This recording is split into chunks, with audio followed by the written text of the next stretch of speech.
Bueno chicos, ahora sí, disculpen la demora, problemas técnicos resueltos.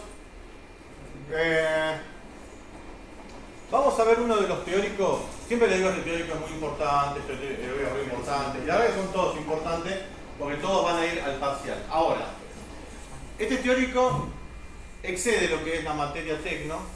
Este es un teórico que lo van a aplicar más que nada en taller, en otras materias también, como Ciencia Aplicada al Diseño Industrial, en el cuarto cuatrimestre, que va a estar conmigo también, y con una profesora que se llama Steffi.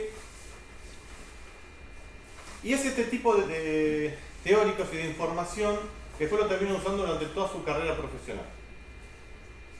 Los diseñadores industriales tenemos una serie de responsabilidades al momento de abordar un proyecto, que es diseñar un producto que no es solamente darle la formita que nosotros querramos o que nos quede simpática. Tenemos responsabilidades sobre varias cosas, sobre su funcionamiento, sobre si el usuario le va a resultar cómodo utilizarlo, si ese producto está diseñado de la mejor manera, con los mejores materiales. Y entre todas esas variables agregamos una que son las uniones y vinculaciones. Todo producto que tenga más de una pieza, o sea, no estamos hablando de un monocomponente, sino un producto que tenga más de una pieza, necesariamente esas piezas tienen que vincular de alguna forma entre sí. Y tenemos muchas formas de vincular o de unir, ¿sí? Y es en ese momento, bajo nuestra responsabilidad profesional, que nosotros podamos utilizar la mejor unión o vinculación posible. Porque una mala vinculación hace que nuestro producto sea ineficiente, hace que nuestro producto sea incómodo de usar, hace que nuestro producto no cumpla con su ciclo de vida, e incluso, porque por alguna extraña razón pensamos que el único profesional que está relacionado con la vida y la salud de la gente son los médicos. No. Cuando un arquitecto diseña mal una casa, la gente se muere. Y cuando nosotros diseñamos un producto malo, podemos lastimar a alguien o matarlo. Y ocurre, hay documentales enteros hablando de diseños mal hechos que terminan de la peor manera. Entonces, presten mucha atención a esto, por supuesto que esto va a ir al parcial, pero empiecen a ver las distintas uniones y vinculaciones que vamos a utilizar para ustedes en lo inmediato, en su etapa de taller, e incluso acá mismo para que puedan aprender sobre el producto que eligieron para el trabajo práctico, puedan aprender a identificar las vinculaciones y sobre todo a tomar decisiones, que es una de las cosas más importantes que tiene un diseñador. No te quiere. No me quiere. Ahí está. No, ese es el mejor trato que le puedo dar. Ahora lo agarro y anda. Uniones y vinculaciones. ¿Qué son las uniones y vinculaciones? Pregunta de parcial. Básicamente tenemos como dos universos. Las uniones y vinculaciones se dividen en dos grandes universos. Las desmontables, ¿sí? Y las permanentes o fijas, es lo mismo. La función de una unión desmontable es unir dos o más piezas de manera que puedan ser fácilmente desvinculadas, ¿sí? Y vueltas a vincular una X cantidad de veces sin dañar ni las piezas ni la propia vinculación. Por otro lado tenemos lo contrario, las permanentes, que es una vinculación, lo mismo entre dos o más piezas, y no está diseñada y no está pensada para que esas piezas se separen, por eso son permanentes. ¿Podemos separar las piezas? A veces sí, pero rompiendo la vinculación. O rompiendo la pieza. O incluso rompiendo la pieza. Es decir, el diseñador que utilizó una vinculación desmontable, una vinculación permanente, lo que hizo fue tomar decisiones. ¿Sí? Observó al usuario, observó a su entorno, observó cómo funciona el producto, observó si tiene piezas que deben ser cambiadas o reparadas, y a partir de ahí tomó decisiones. Esas decisiones están vinculadas no solamente por esto que estoy contando, que es si la vinculación se puede desmontar o no, Tenemos el factor económico, ¿sí? Hay vinculaciones más caras, vinculaciones más baratas. Tenemos problemáticas tecnológicas. ¿Esta vinculación lo puedo usar en este material? Si la uso, ¿cuánto tiempo me va a durar ese material? ¿Cuál va a ser la vida útil si yo elijo una vinculación u otra? Es decir, es una toma permanente de decisiones. Y ustedes, como diseñadores industriales, que ya son, en etapa de formación, pero son diseñadores, ya tienen que empezar a tomar decisiones propias. No depender tanto del docente, sino de estudiar un tema y empezar a decidir. Dentro de las vinculaciones desmontables, que dijimos que era una vinculación, que se podía, una unión que se podía vincular con nosotros queríamos, se usan cuando es necesario acceder a las piezas con frecuencia o cuando las piezas deben ser reemplazadas o modificadas. ¿Qué características tiene que tener? Ahora sí te uso. Debe ser simple, ¿no?, de desmontar, se puede tener que volver a utilizar, hay mucha variedad y se puede usar en mucha cantidad de productos. Tengo que generar el espacio para el desmontado también. Tiene que Exactamente. pensar de antemano. Exactamente. Dentro de las que vamos a ver ahora, en principio, de las desmontables, no siempre, vamos a hablar de los encastres, lo que es tornillería y bulonería y lo que son chavetas.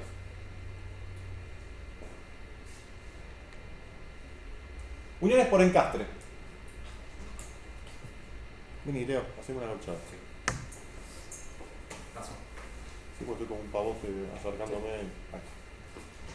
Vamos a hablar de la primera vinculación desmontable, que es la unión por forma. Es decir, yo no le estoy agregando una vinculación. Yo estoy generándole una determinada forma a una pieza para que pueda encastrar con otra. ¿Sí? La forma es mi vinculación. Pasa. Una vinculación por encastre es un tipo de vinculación donde dos o más piezas se fijan formalmente por medio de un tercer elemento o puede ser el mismo. Es decir, nosotros podríamos tener, andate al anterior, por favor. Podríamos tener una pieza con una determinada forma, otra pieza con otra forma y esta vincula, ¿sí?, con la misma. Por ejemplo, creo que todos o la mayoría alguna vez desarmamos un control remoto, ¿sí? Cuando ya no anda, le cambiamos la pila y no anda, agarramos el Tramontina, metemos el Tramontina por el costado y ¿qué empieza a hacer? Track, track, track, track, y se cae el pedacito de plástico. Eso es porque las dos carcasas están vinculadas por forma. Se inyectaron las carcasas con esos encastres perimetrales. Yo hago tac, aprieto, ese sonido cuando uno tiene que hacer encastrar algo, que hace track y uno se aseguró que ahí está cerrado. Bueno, la misma pieza es la vinculación. Ahora sí pasa. Y tenemos otro caso que es agregarle una vinculación, es decir, ponerle un elemento de vinculación que una por forma. Como por ejemplo acá, se ve como acá es blanco, cuesta un poquito. Estos que están acá, estos son los pernitos para poder sostener los paneles de las puertas. ¿Sí? ¿Qué pasó, Bicho? Esta es la aula 2 igual, vos me has dicho que era la 1. No, disculpe. Vamos, se volcó un café acá y hace rato la manchado, me parece que ya está. Gracias, vamos para acá. Estos pernitos que ven acá, ¿sí?, son los que se usan en los paneles de los autos, en las puertas de los autos. ¿Sí? Antes, en la época de los Ford Falcon, se ponía con tornillos, pero ahora se utiliza este tipo de encastre.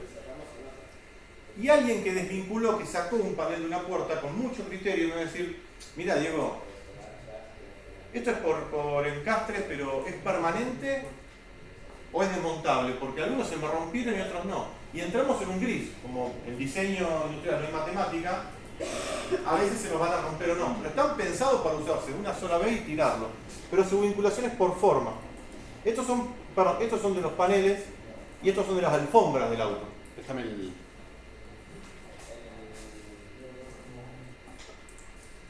Estos son paneles.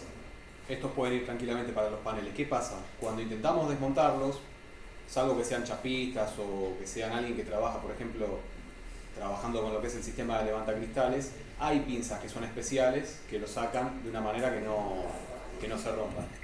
Si tratamos de sacarlos con una fuerza incorrecta o con una herramienta incorrecta, lo más probable es que se quiebre, ¿sí?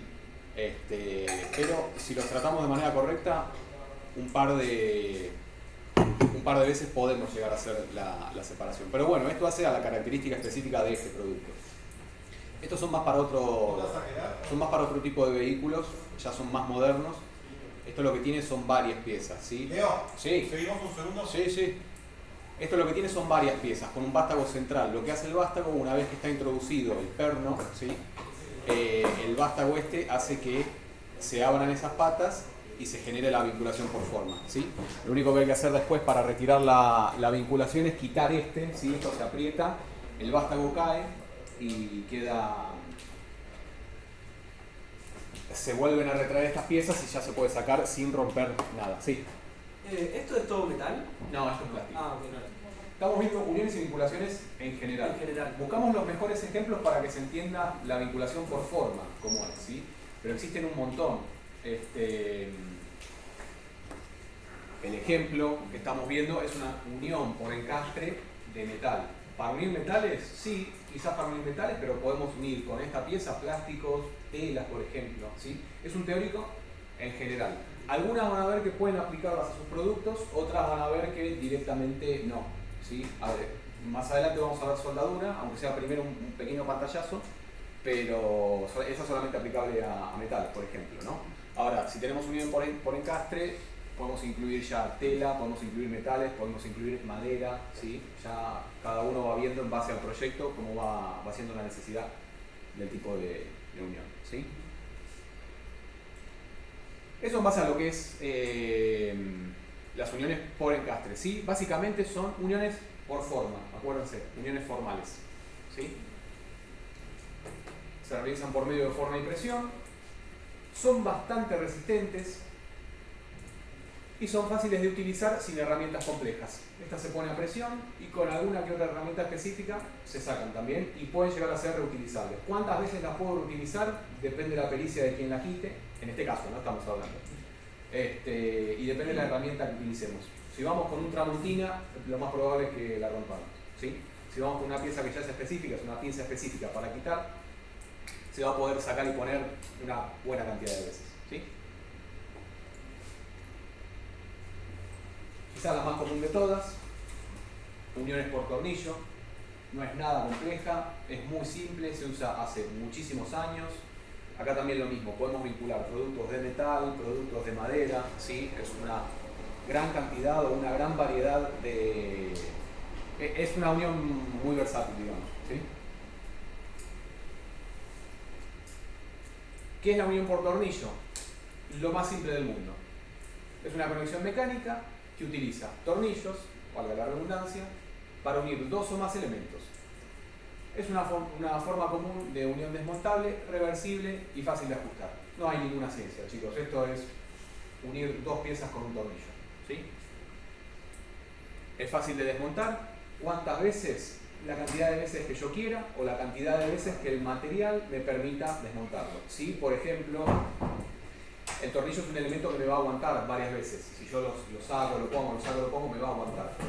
Hay que ver el material de base, el material que está uniendo, cuántas veces soporta la colocación de ese tornillo. Pero en general podríamos decir que es reutilizable y extensamente reutilizable, ¿sí? Es reversible. Existe una gran variedad de formas, de tornillos, de cabezas, de largos, de medidas, ¿sí? Y también es fácil de utilizar, sin muchas herramientas si se quisiera. Con un destornillador ya nos alcanza.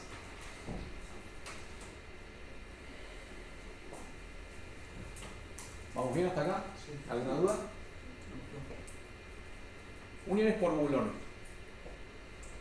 Alguno me preguntará qué diferencia hay entre un tornillo y un bulón, porque básicamente es parecido, es lo mismo.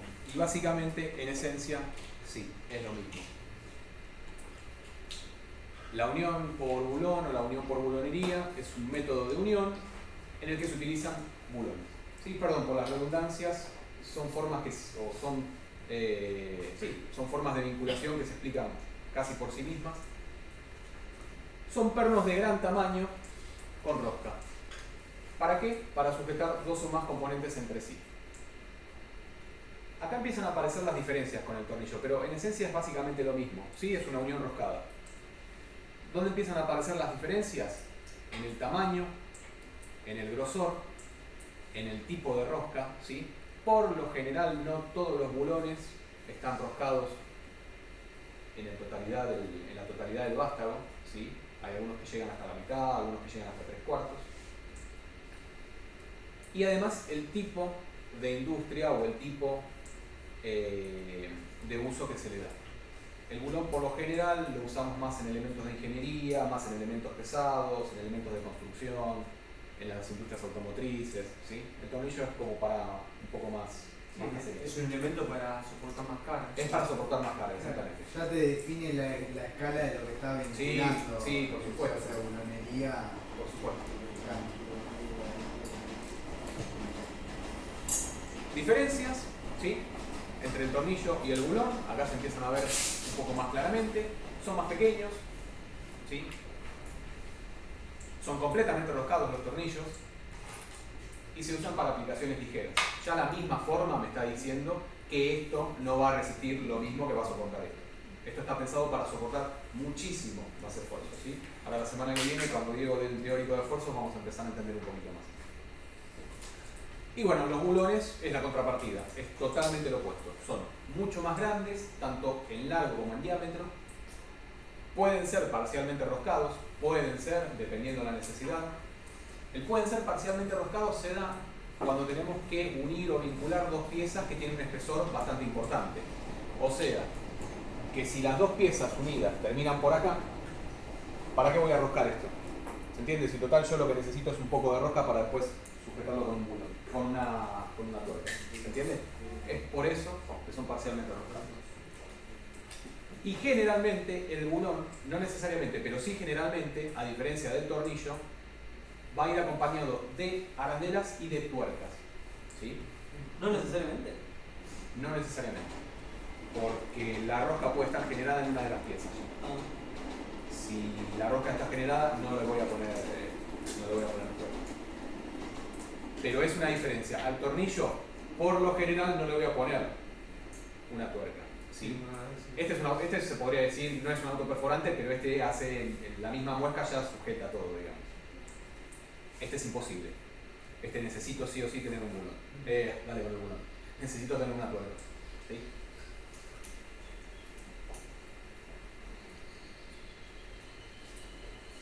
Agregamos también un pequeño anexo de arandelas. ¿Por qué?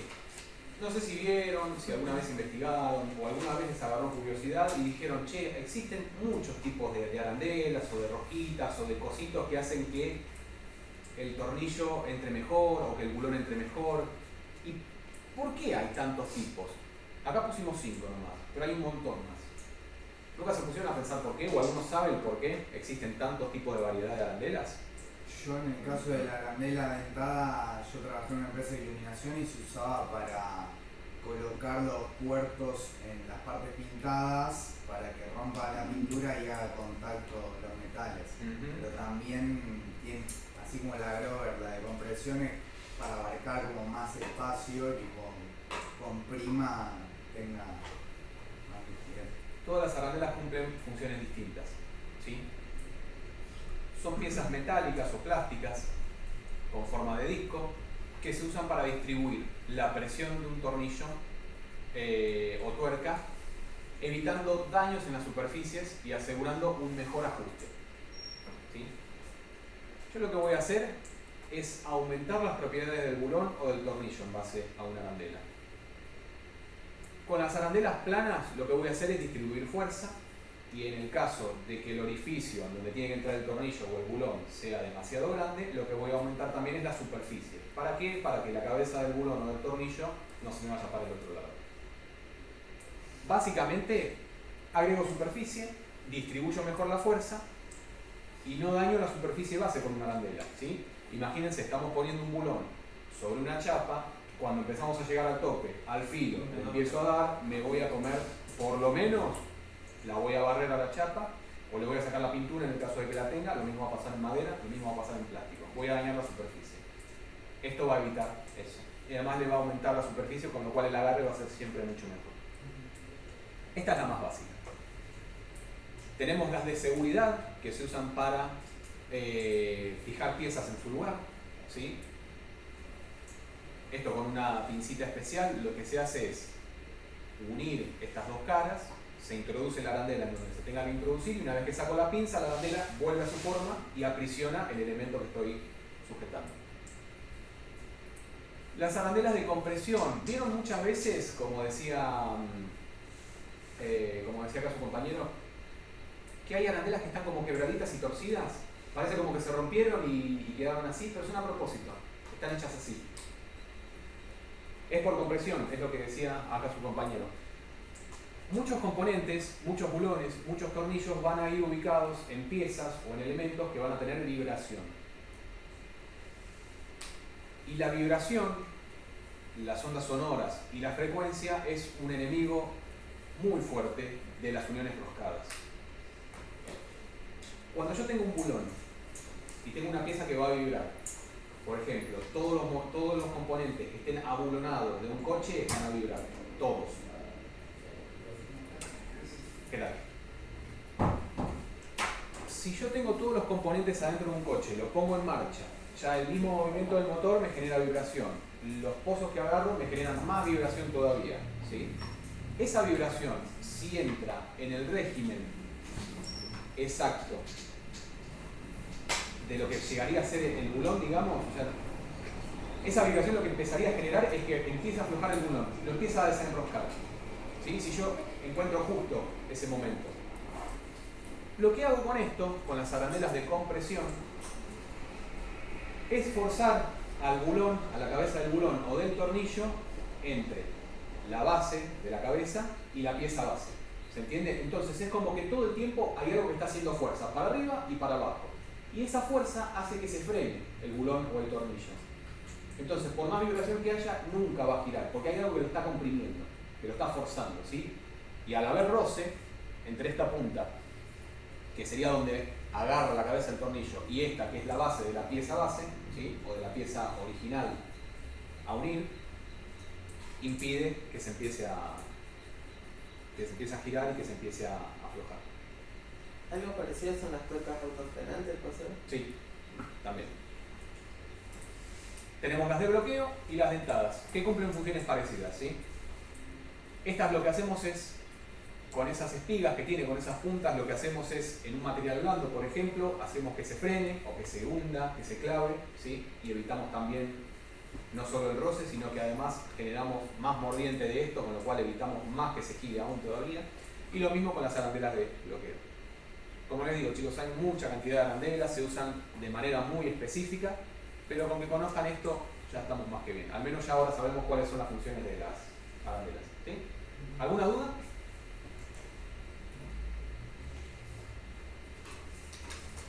Pasamos de las uniones desmontables, que eran esas que yo puedo sacar y poner una cantidad indefinida de veces sin dañar ni la unión ni la pieza, y ahora vamos con las permanentes. Profe, faltó explicar lo de las chavetas. Sí, no está explicado. La chaveta es un pasante simplemente. Es un pasante simple. Como si fuera la galleta en madera, por ejemplo. Sí. Es un pasante. Esto pasa, atraviesa, interpenetra una pieza, muevo las muescas y genero una vinculación. Simplemente está mencionado nada más para que lo tengan en cuenta, pero no hay mucha ciencia, no hay mucha teoría que podamos poner en base a eso. O sea, el funcionamiento es bastante simple. Se usa mucho en piezas mecánicas, los coches la usan mucho, por ejemplo las campanas de freno para soltarlas, algunas tienen estas chavetitas.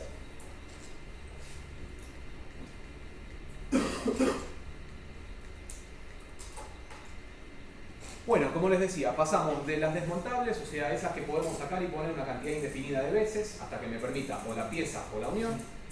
Y ahora vamos a las permanentes, o sea, esas uniones que yo no voy a querer nunca sacar, ¿sí? Vayan acordándose que todas estas decisiones de qué tipo de unión o vinculación yo empiezo a tomar no son azarosas, son decisiones que se toman en el diseño, ¿sí? No es que digo, uy, tengo ganas de poner un tornillo en vez de un bulón, o tengo ganas de poner un tornillo en vez de un remache. No, está pensado en base a la cantidad de veces que yo voy a tener que separar una pieza, o a si yo quiero o no que el usuario separe una pieza, ¿sí? A ver, por ejemplo, pensemos en las partes móviles de un auto, no sé, un guardabarro que está frecuentemente o constantemente sujeto a choques, por ejemplo. Entonces, probablemente haya que reemplazarlo. ¿Lo voy a soldar? ¿Lo voy a remachar? ¿O lo voy a bulonar? Y si es una pieza de recambio, la voy a bulonar o la voy a atornillar, porque probablemente en algún momento yo tenga que desarmarla, ¿sí? Ahora, ¿qué pasa con las uniones o con las piezas que yo no quiero que se separen? Acá empezamos a ver las uniones permanentes. Son una conexión entre dos o más componentes que no está diseñada para ser desmontada, ¿sí? ¿Cómo hago para romper una pieza, para desmontarla? Y tengo que romper o la unión o tengo que romper la propia pieza para desmontarla, ¿sí? Son irreversibles, soportan grandes esfuerzos y los componentes quedan inamovibles, ¿sí? ¿Estamos hasta acá, chicos? ¿Alguna duda? ¿Se entiende?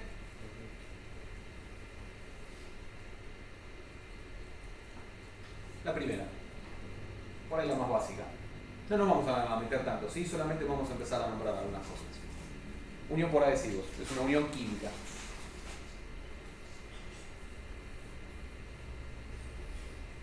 Es un proceso que utiliza materiales adhesivos para unir dos o más piezas sin necesidad de métodos mecánicos, ¿sí? Es un proceso químico, permite muy buena flexibilidad, ¿sí?, en el manejo de las piezas, distribuye muy bien los esfuerzos y brinda mayor flexibilidad. Bueno, esto está un poco repetido. ¿Qué tipos de adhesivos vamos a encontrar en el mercado? Orgánicos, adhesivos obtenidos directamente de la naturaleza, o sintéticos, son los generados en laboratorio, a base de polímeros por lo general, ¿sí? Solo ténganlo en cuenta, nada más. No vamos a andar metiéndonos mucho en este tema porque realmente no nos importa. Simplemente sepan que una forma de unión permanente es adhesivando las piezas, ¿sí? ¿Cómo pego un metal con otro metal? Va a haber que averiguar, va a haber que meterse. ¿Cómo pego dos maderas? Va a haber que averiguar, va a haber que meterse. Sí, hay adhesivos muy conocidos en el mercado, es una industria muy grande, hay infinidad de productos, ¿sí? Hoy en día hasta hay adhesivos que simulan hasta la soldadura en metales, ¿sí? Con lo cual es una industria enorme. Simplemente sepan que se pueden vincular piezas de forma permanente con adhesivos. Otra de las más comuncitas, los remaches y los roblones.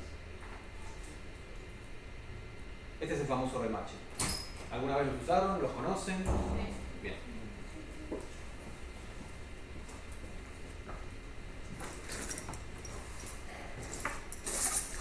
¿Qué son los remaches?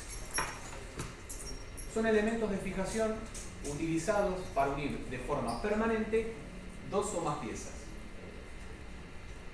Y acuérdense, ojo, que por ahí el teórico a veces no es que tiene una pequeña trampa a propósito, pero no es permanente que es imposible desmontarlo.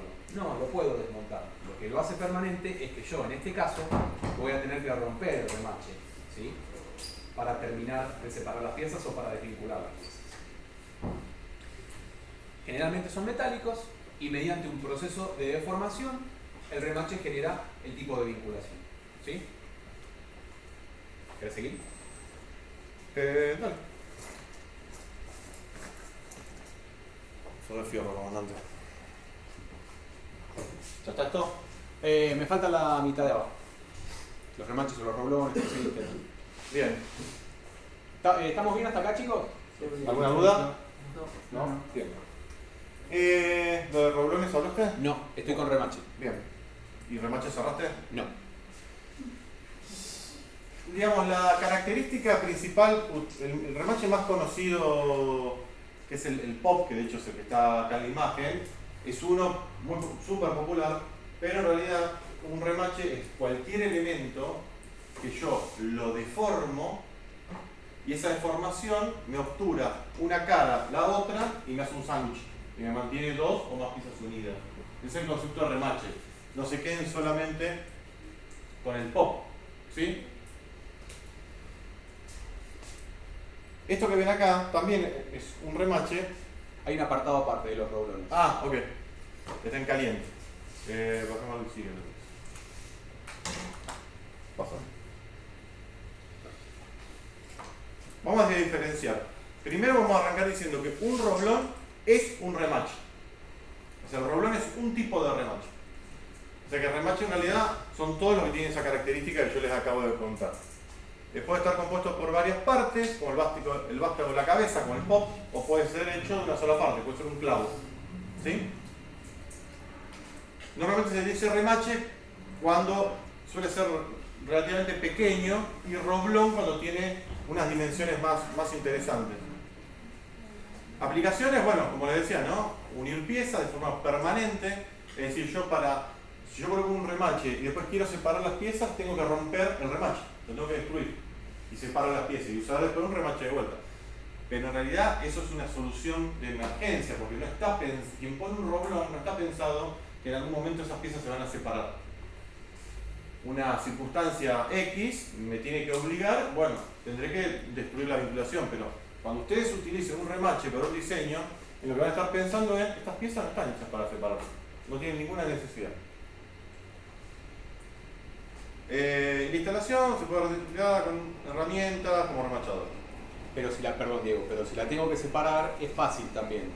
Sí, pero tengo que destruir la vinculación. Tengo que destruir la vinculación. Tengo que destruir la vinculación. Es decir, no hay un procedimiento para destruir una vinculación permanente. Se destruye como se puede y ¿qué es lo que puede pasar? Destruir la pieza. ¿Sí? En el caso de los roblones, que son remaches más grandes, es algo que vamos a utilizar muy poco en diseño industrial, realmente. Hasta el año pasado no teníamos más que levantar la vista, y ver esa hermosa estructura que tenemos el 29 de septiembre, que está toda remachada, está toda roblonada. Este puente carretero, que si ustedes se asoman ahora, el viejo puente, van a ver todos esos circulitos, todos esos honguitos uno al lado del otro, esos son roblones. Y se ponían en caliente. Un solo elemento, generalmente es más grande que el remache. No, ¿por qué digo que el diseñador usa poco esto? Porque se usa más que nada en construcciones, en obras de ingeniería. ¿Sí? Por lo general, esto se roblona en caliente, es decir, el remache se calienta al rojo para poder golpearlo y que se deforme fácilmente, porque si está frío al ser grande, tengo que aplicarle una potencia tremenda, termino rompiendo todo. Entonces el roblón se calienta, se coloca y del otro lado con una máquina neumática, pum, pum, pum, pum, pum, se golpea y se le hace la cabecita del otro lado. Pásale. ¿Ven? Este es un ejemplo del pop que todos alguna vez habrán utilizado. ¿Sí? Cuando se corta el clavito en la parte más débil, por eso se llama pop, por el sonido que hace cuando corta, queda el remache de aluminio. El roblón, fíjense que acá tengo las dos piezas, yo le paso el perno, puede estar caliente o frío, se golpea, se deforma y me quedan las dos cabecitas de un lado y del otro. Pasa. El roblón tiene algo interesante, cada vez se usa menos porque fue reemplazado por la soldadura. La mayoría de las cosas que antes eran los barcos hasta la Segunda Guerra Mundial, los barcos se roblonaban, se ponían las chapas para armarlo y se roblonaba todo. Y se los empezaban a soldar durante la Segunda Guerra. ¿Por qué? Porque es mucho más barato soldar. Puedo usar chapas más delgadas para roblonar, entonces chapas más gruesas que no se me rompan cuando yo lo remacho. Y además es mucho más rápido, mucho más económico, uso chapa más delgada, entonces en la Segunda Guerra podían sacar barco a los pavotes, facilitado por esto. ¿Hay alguna duda con respecto a uniones y vinculaciones? Lo que vimos acá, hasta ahora, es un 5% de las vinculaciones que existen. Adhesivos, Sí. Es un 5%, chicos. La cantidad de uniones y vinculaciones que hay es enorme. Lo que ustedes tienen que empezar es a conocerlas y cuando estén en taller, en la etapa de diseño y vinculen las piezas, no le manden tornillo a todo, no todo lleva tornillo. ¿Sí? Tienen otras alternativas, algunas las conocieron acá. ¿Ok? Pero uniones y vinculaciones es fundamental. Ahora damos todo soldadura, ¿no? No, lo teórico es aparte la semana que viene. Ok, o sea que acá tenemos terminado. Acá termino. Bueno, la semana que viene vamos a dar soldadura eléctrica. ¿Sí? Hay varios sistemas de soldaduras eléctricas y los vamos a ir viendo uno por uno. Vamos a evaluar para qué sirve cada sistema de soldadura eléctrica. Normalmente yo dicto 1 o 2 seminarios en la universidad acá de soldadura eléctrica. Eso es extracurricular, o sea, el que quiere se anota, pero no tiene relación con la materia. Bueno, ya le dije, yo soy metalúrgico, soy soldador, entonces aprovecho el expertise para hacer un seminario. Y después en el cuarto cuatrimestre en Cádiz hacemos un laboratorio de soldadura. ¿Sí? O sea, van a pasar ustedes por esta carrera sí o sí habiendo soldado, al menos haciendo un laboratorio de soldadura, habiendo soldado 10 segundos durante una pieza. Eso lo hacen sí o sí, pero es un poquito más adelante. Terminamos el teórico entonces. Sí. Bien, bueno, chicos, déjenme poner pausa acá.